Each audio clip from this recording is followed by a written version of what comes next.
Hello, traders. Today is Monday, May 4th, and this is my analysis for the US dollar yen, and we're on the daily time frame to start with.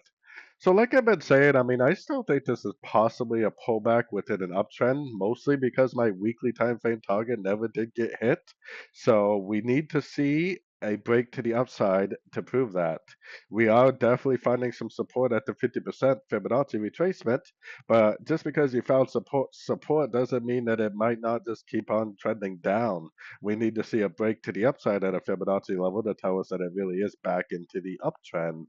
So going all the way down to the 1 hour time frame, since this right here is the lowest low, that means that this right here is our support. This is our structure, I mean.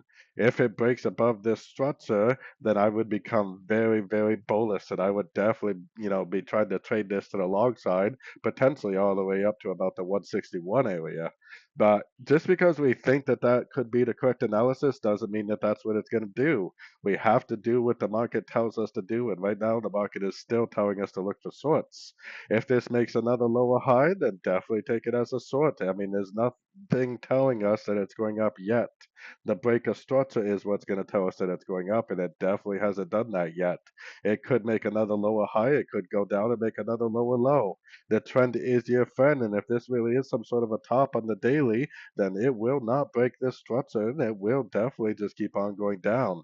If this really is like a wave C, then it will break structure with momentum. Then it will make pullbacks along the way and probably end up doing something like this. So as always, definitely pay attention to your structure. It should help keep you trading in the correct direction. So anyways, don't forget to like and subscribe. And as always, thank you for watching and happy trading.